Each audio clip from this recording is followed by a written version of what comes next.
They're set. Stand by for a start. They're off.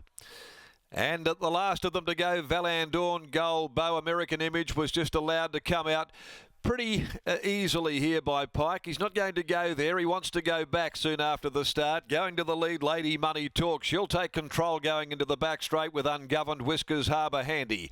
A length and a half away then, Sovereign Salute, which was out quickly on the outside of Double the Fun.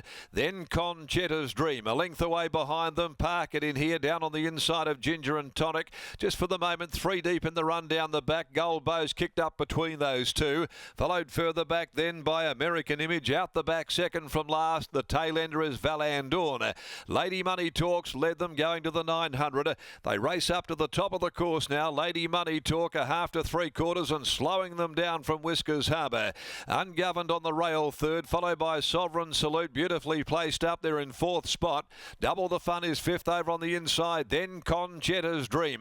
A length and a half away. Park it in here, down on the inside, just ahead of Gold Bow. Ginger and Tonic, American Image. Further back in the field, about 4 to 5 lengths ahead of Conchetta's Dream, which has come out around heels to get going.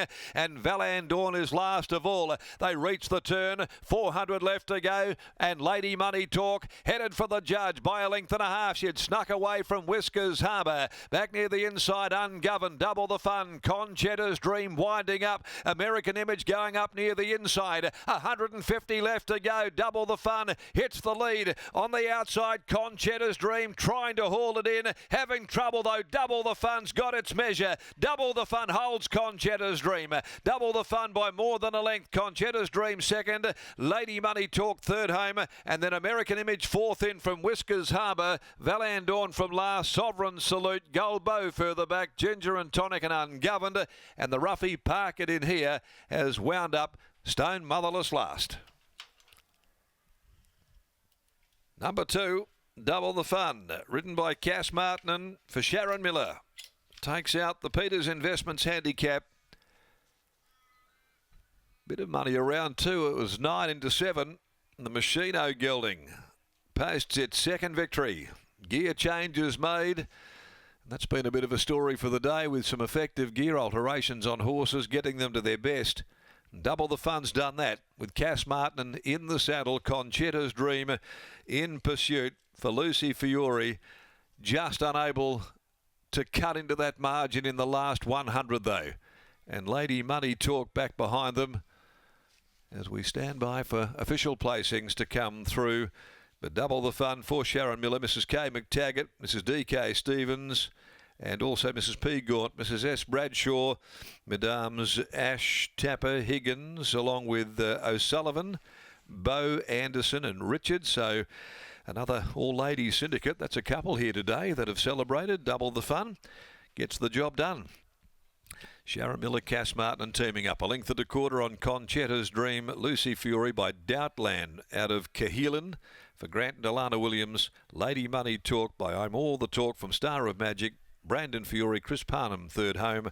4th 10 Whiskers Harbour, Brad Parnham, and American Image actually ran 5th in 1:43.31, 35.26, the concluding 600 there to race number 6 on the card, 2, 5, 6 and 10.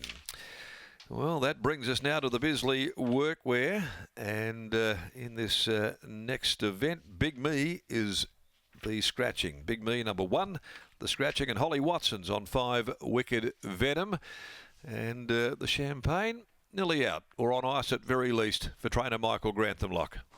Yes, well, exactly right, Darren. Michael Grantham, the trainer's premiership is his, and it's just a matter of whether he's going to have to share it with Grant Alana Williams or not. We'll find out in the coming races. But for now, we'll focus on Sharon Miller after she trained Double the Fun to victory here in race number 6. Sharon, congratulations on the victory. He's been a frustrating horse. Did you feel like you had lost him for a little bit there, or are you always confident that he'd get back into some winning form? No, his work at home's been really good, but I think he just needed the blinkers to focus. He's just so green and immature that he just looks around, doesn't concentrate, and really made the difference today. Could the blinkers be the making of him, and from here on in he could go to a graduation or a 66 plus and really make his presence felt? Yeah, he's a really nice horse, this horse. He's showed us a real lot. it's just taken a while to come to, and I think he'll stay all day, and I think he'll be a nice horse. How quickly do you look to step him up in trip? Is it a project that you look at in 12 months' time, or could we see him out over 2,000 this time in? Not sure. We'll let him tell the story. I was thinking I might give him a break after this one, but it's hard to turn him out when they win, so we'll just wait and see. I don't know if these owners behind you would be very happy if you tipped him out for a break now, Shaz. I know, they're very excited. And why wouldn't they be? Congratulations here. Thank you. There's Sharon Miller after the win of Double the Fun. A wonderful ride from young Cassie Martin.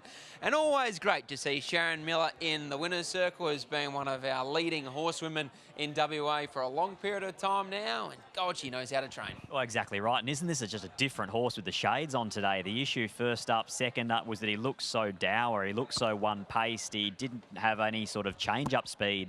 But today, he was drawn barrier number 1, and Cass Martin was able to push her way off the fence before straightening, because he travelled today, because he was just towing her into the home corner. She actually flushed out Conchetta's Dream even wider, and not that that was the difference. He safely held her on the line, but it was a wonderful ride from Cass just to be able to get him into the clear exactly when she needed him to have clear galloping room, and he was able to do the rest. And considering what Sharon's just talked about there, you'd have no worries at all stepping this horse out in trip. He looks like one of these about to turn 4-year-olds that can now work his way through the grades. It's something that we see this time of year, well, every single year, Lock, because you've got horses that have been more or less racing around against their own age group for a period of time that can finally either do what this horse has done today, come to a Class 1 or a Class 3, or then on the flip side for him going forward, go to a graduation or even a West Speed Platinum. Yep, spot on. And in a few days' time, he'll be eligible for the full West Speed Platinum bonus on a Saturday over 1,800 metres and over. So provided that he does stay, and he's giving everyone all the indications that he will, he could be the type of 4-year-old that is just becomes an absolute ATM. We see it so many times, especially at this time of year, but even towards the back end of the Ascot season, the 4-year-olds, when they can stay and run over 2,000 metres or further, they can really chalk up plenty of prize money. Yeah, if you're one of those winning owners that are just heading in for a beer here at Belmont Park, you'd be saying keep him in work, keep sending him around, and keep Cass Martin on, because Cass, that worked out beautifully for you today. Oh, really good. Like, he just got a good track through, and I could get going when I wanted to, and he just... I was a bit worried that he would hit the front a bit early, but he just kept going. Seems as though the blinkers really switched him on. Yeah, I think so, yeah. He found the light really nice with the blinkers and just kept going. Talk us through the decision to start to push your way into the clear. It looked as though he was almost travelling too well into the corner. Yeah, I think so. Like, I sort of just wanted to get that momentum going a little bit. I could sort of come out and then just ease my way out as I pleased. Beautiful ride, well done. Thank you. There's Cassie Martin. She combines with Sharon Miller and Double the Fun to take out the first leg of the quaddie here at Belmont Park.